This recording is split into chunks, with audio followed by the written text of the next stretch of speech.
And pagka dumako pa kayo sa dulo, yung mas maagang gera yun. Yung nakikita nyong Ongpin Street.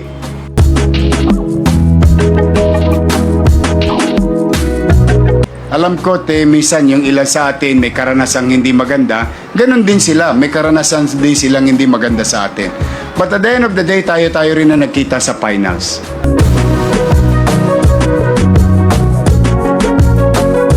Kaya lagi natin ipararamdam bilang mga batang Maynila, bilang Manileño, ang sino mang dadako sa lungsod ng Maynila. Ano man lahi, partikular lamang ngayon, mga kababayan nating Filipino-Chinese, lagi natin iparamdam sa kanila ang mainit na pagtanggap.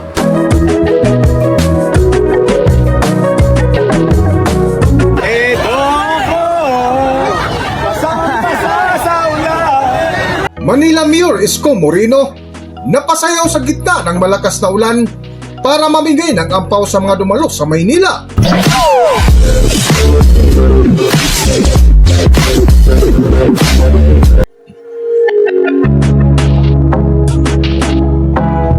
Welcome back to Philippine Celebrity Broadcast.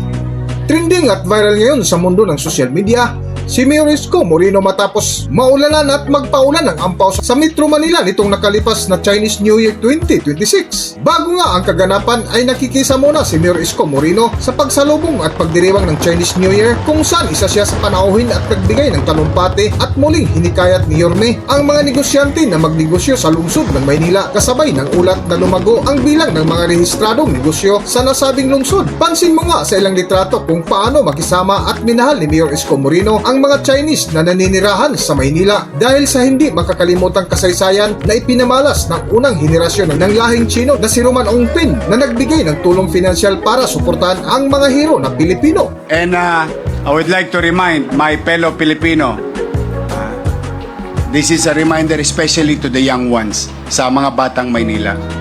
Alam po ninyo, magsiyasat po kayo.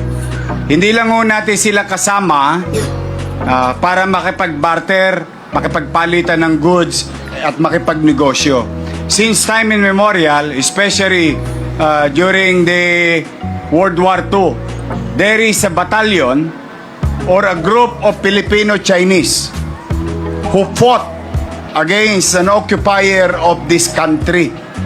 You will see their pictures and videos, and maybe some of their families are here, ancestors who fought side by side with the Filipino soldiers for our liberation. You can visit the area in Bahay Chino in Intramuros. And pagka dumako pa kayo sa dulo, yung mas maagang gera yun. Yung nakikita nyong Ongpin Street, o yun po yung si Roman Ongpin. Isa sa first generation Chinese who went to the country, successfully built this business, and yet when our heroes, our ancestor, Filipino ancestor revolutionaries wanted independence, that guy spent his money to fund and help the Philippine revolutionary heroes of this country. Kaya talaga naman bagay na dapat ipakita natin ang paggalang sa isa't isa. Alam ko, minsan yung ilan sa atin may karanasang hindi maganda, ganun din sila, may karanasan din silang hindi maganda sa atin. But at the end of the day, tayo rin na nagkita sa finals. Mapapansin ninyo. Tayo rin. Kapwa Manileño.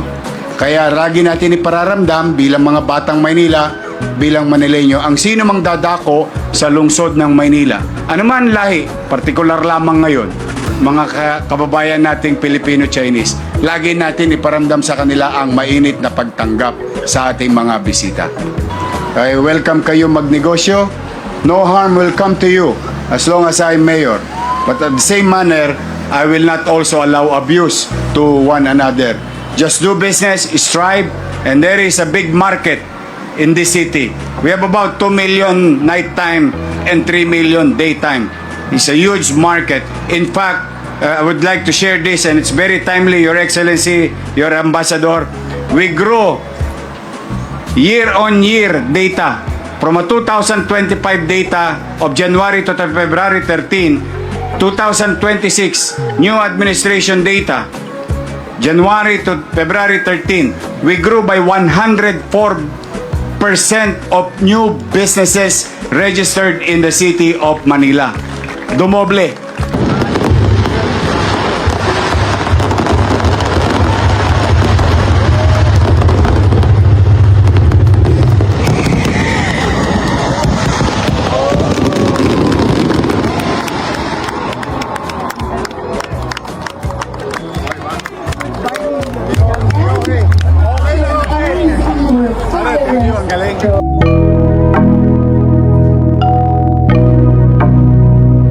At kinabukasan nga ay muling nagpakita at sumali si Mayor Isko Moreno sa mga Chinese activities sa kalye sa lungsod ng Maynila, na kahit malakas ang ulan ay nagpaulan din si Yorme ng ampaw sa mga taong nakikisaya sa araw ng Chinese New Year na kumakanta sa gitna ng malakas na ulan. Para sa buong kwento, narito ating panoorin at pakinggan ang video. Ito po, basang-basa sa ulan.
Hanggang dito na lang muna ang ating video, at kung nagustuhan nyo, huwag kalimutan mag-subscribe at pindutin nyo na rin ang notification bell para ma-notify kayo sa ating susunod na video. Maraming salamat!